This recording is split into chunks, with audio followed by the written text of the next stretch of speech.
At West Texas, a female teller at the Midland Bank is about to open for work. Two robbers suddenly grab her and force her to open the drawer. She explains there is no money in the drawer, it is all in the safe. The robbers do not believe her, but the drawer is indeed completely empty.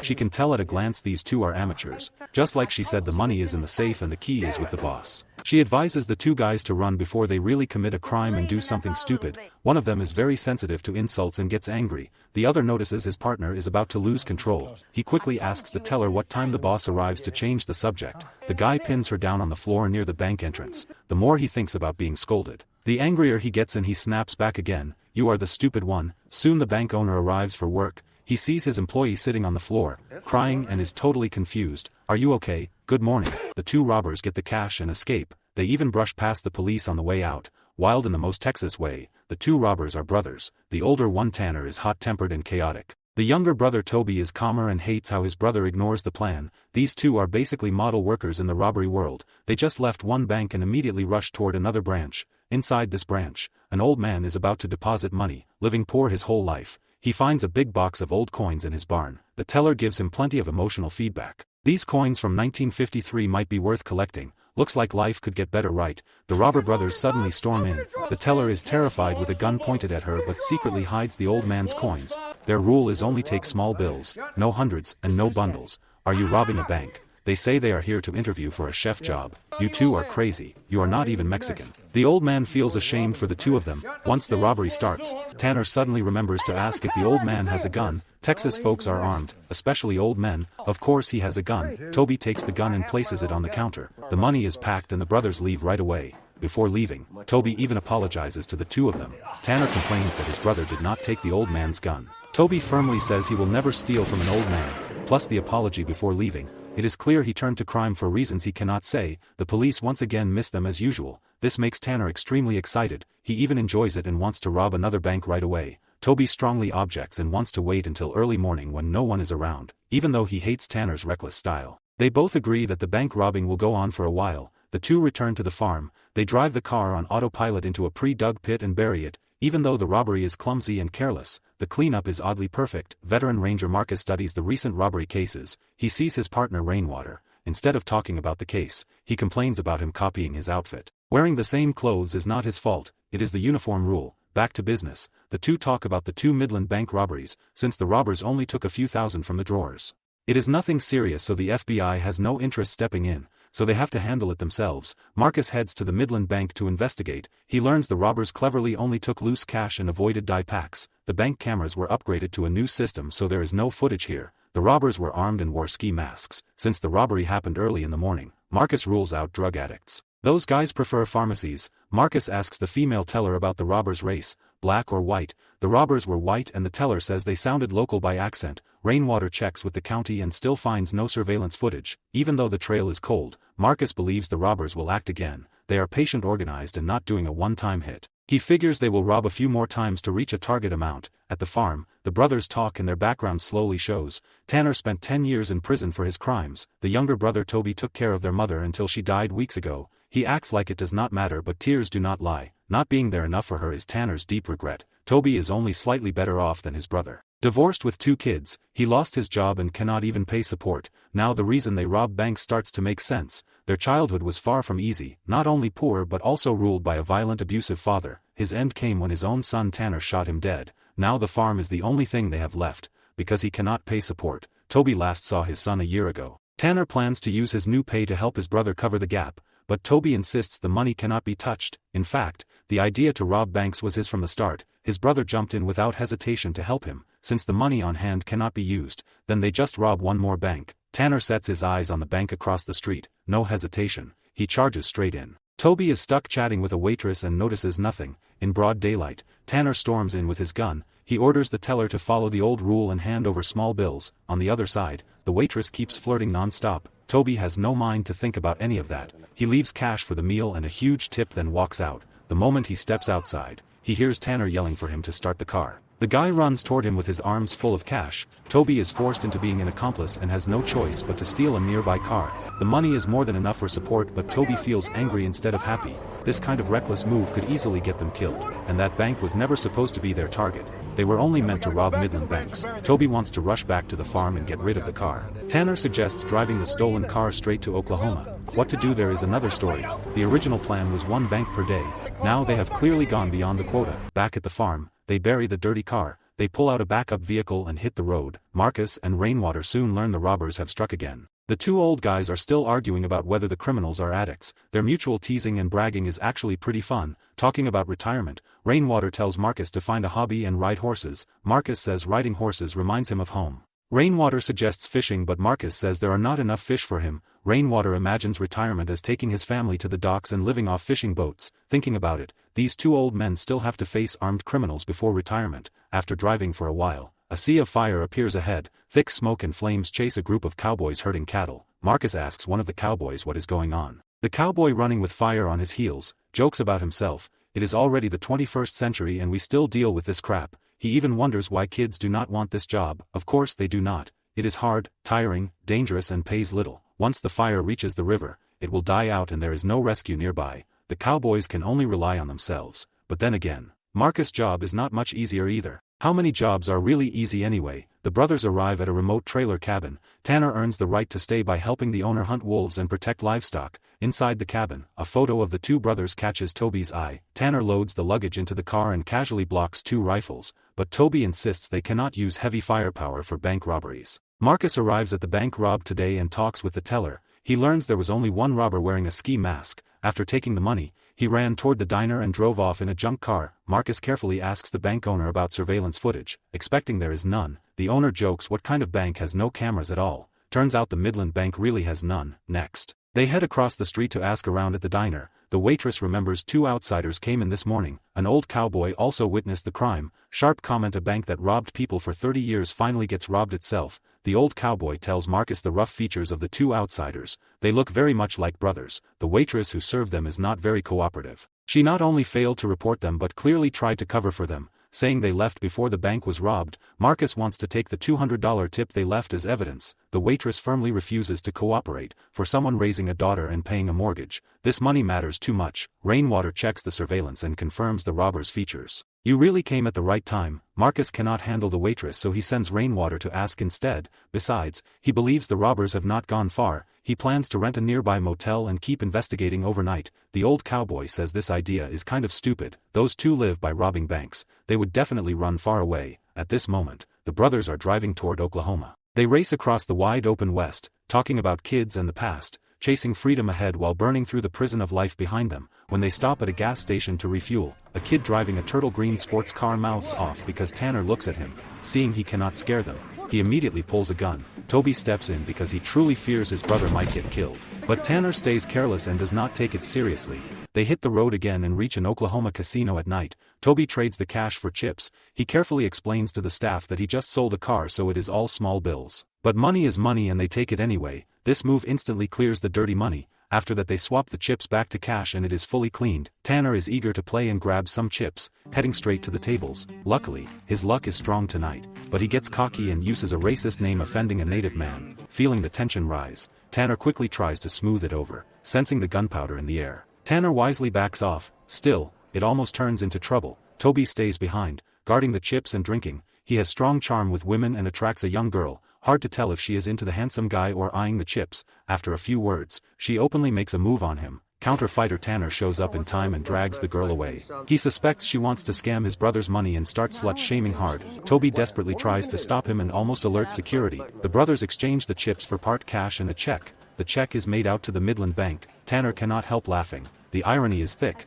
Robbing Midland Bank then depositing money back into Midland. They stay at the casino hotel, with no reservation. Tanner uses his flirting skills. He flirts his way not only into a room but into bed with the clerk. Poor Toby, already low in spirits, has to pretend to sleep. Marcus and Rainwater book a small motel. The old man goes to his partner's room to mess with him. After a round of racial jokes, he even forces him to change the TV channel. Rainwater finally gets annoyed and kicks Marcus back to his own room. Marcus feels oddly empty. In 1 year, he will retire and his partner will miss these jokes. Standing by his grave, thinking of them will still make him laugh. That night, Marcus cannot sleep at all. At dawn, he wraps himself in a blanket and sits on the porch. His confusion about the future is no less than the robbers. Rainwater comforts him, saying lasting to retirement in this dangerous job is lucky. He hopes he can do the same. Marcus keeps running his mouth, saying if he retires, Rainwater will have no chance to face danger. The brothers find a lawyer and make him executor of their mother's will. After that, no matter what crimes they are charged with, this trust cannot be seized. In fact, the casino money cannot be traced.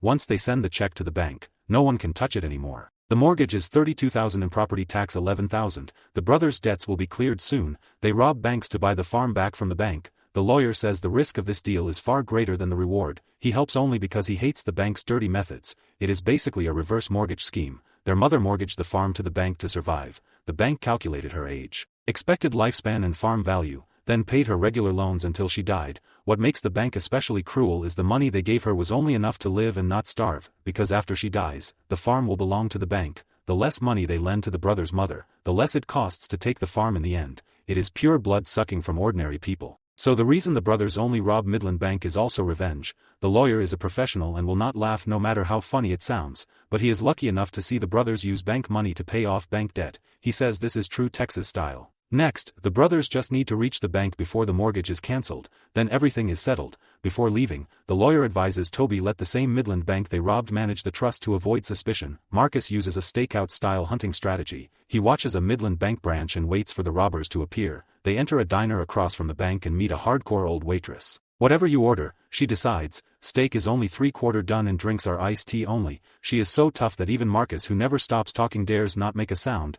At least, they can be sure the robbers will not hit this diner. The brothers return home, buy a used car and put on new plates. This becomes a tool for the jobs ahead. Toby meets his ex-wife and tells her about his mother's death. Then he pays back the support money. The farm is placed into a trust and will belong to the two sons. The older son shows up, sees Toby and turns away immediately. Toby has no choice but to chase him down, holding beer and trying to talk. The son does not understand why his father left them the farm. They do not know how to run it. Toby tells him they can do anything with the farm but must never sell it. He finally reveals a shocking secret. Oil was found under the farm. This is why he was willing to walk the road of crime to protect it. His sons are now rich and will never worry about money again. Toby and his brother's bad reputation is something the son has heard plenty about. He warns his son never to follow their path. Those rumors are all true. Are you not drinking? You tell me not to be like you and then hand me a beer. How am I supposed to choose? Good kid. The brothers' money is still a bit short so they cannot retire yet. Back at the farm, Tanner is loading magazines. He plans to use 2 cars for the next job with the rifle in his own car. This makes Toby very uneasy. Alberto thinks Marcus' strategy is a bit stupid,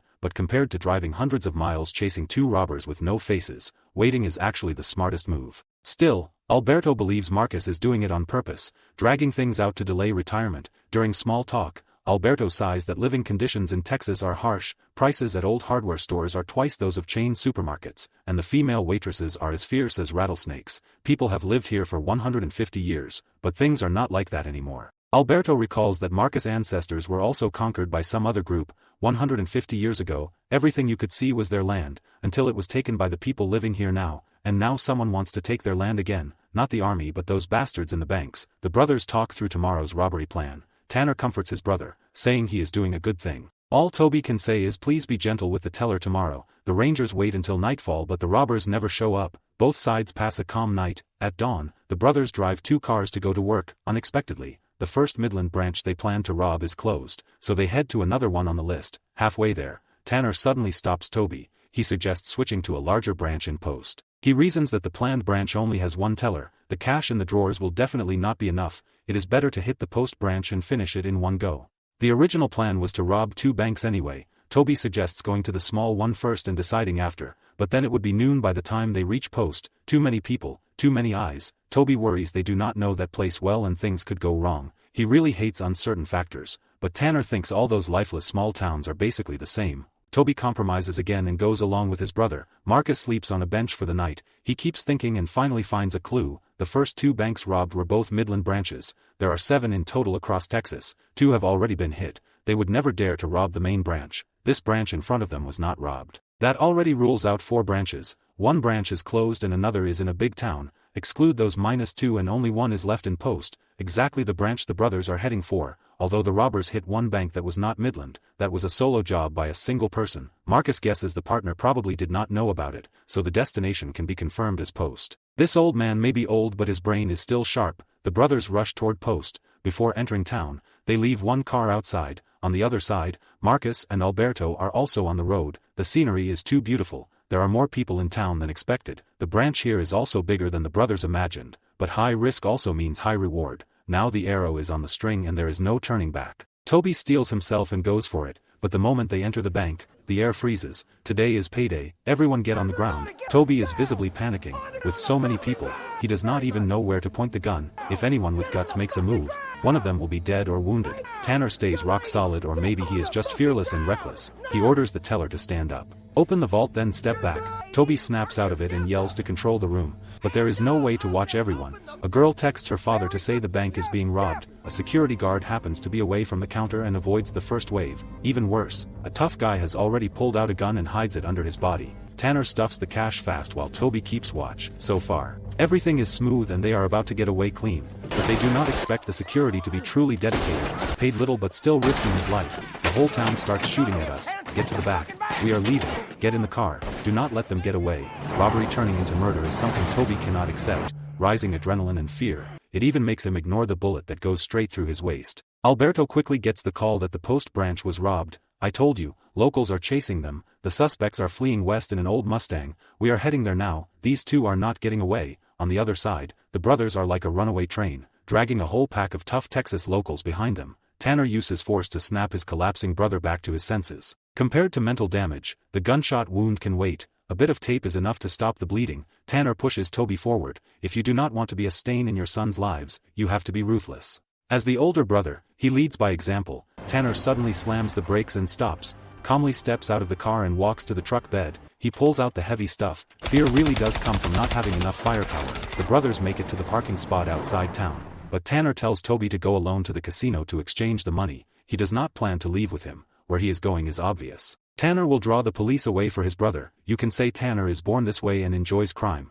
but you cannot deny he is risking his life to help his brother. Do not be stupid. I love you, Toby. I mean it. I love you too. Toby stays calm and escapes straight toward the police cars. Tanner leads the police and runs hard into the mountains. Reaching a slope, he quickly makes a bomb from an oil barrel. He grabs another gun and keeps climbing. Tanner sets up an ambush in the hills. He pulls out another scoped rifle, firing as he retreats. Just one guy. There were two. Maybe the townspeople already took one of them out. If so, they definitely got the smart one. This kid is absolutely insane. Why did you not slip into the valley and chop that bastard down when his partner is killed? Marcus realizes the other side are real violent criminals. He runs through gunfire to tell the armed townspeople coming to help to fall back. He jumps into the lead local's truck. This family knows the terrain here extremely well and can take him around the back. Toby manages to shake off the police chasing him, but checkpoints are already set up on the main roads. He quickly covers his wound and fixes his hair to look proper. He pulls out his license and gets ready. During the inspection, Toby stays very calm and shows no cracks. He passes the checkpoint smoothly.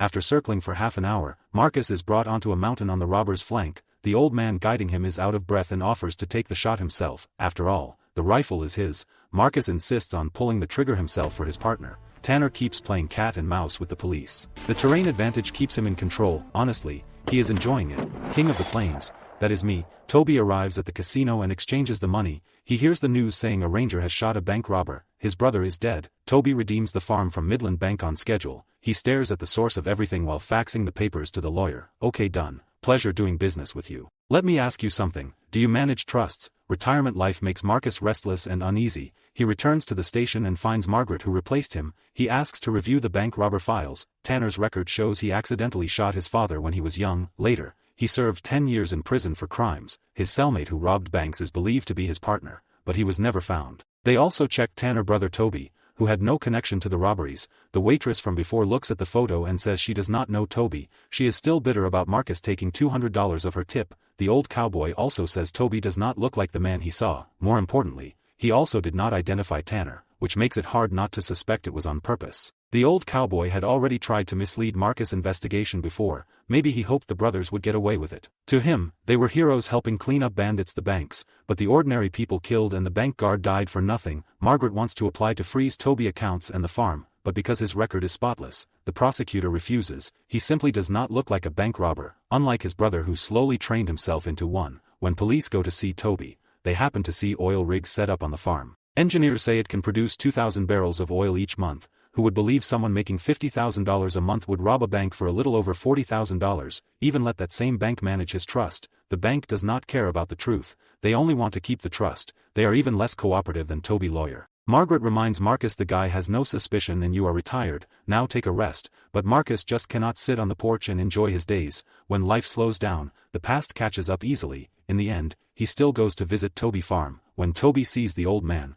he raises his gun and stays alert. Marcus introduces himself and admits he killed Toby brother. Toby of course knows and also knows he is retired. Right now, he could shoot him for trespassing at any moment. Marcus shows no fear and suggests sitting down to talk. Seeing the old man means no harm, Toby agrees and even offers beer. Not long after sitting down, Marcus cannot hold it in. He believes Toby was involved in the robbery and wants answers badly. How did Toby wash himself clean? Forget it, he will figure that out himself. Someone like Toby brother is easy to understand. Robbing banks is his hobby and he truly enjoyed killing Marcus' partner. That kind of person would waste the money anyway, then find another excuse to rob again. But why would Toby do this? He did not buy anything new and already sits on a booming oil field. He robbed money he does not spend and got 4 innocent people killed for what? His partner death. Toby also carries responsibility. Marcus firmly believes everything was planned by Toby. His stupid brother did not have the brains for it. I have been poor my whole life, my parents and my grandparents too. It is like a disease, passed down generation after generation like this.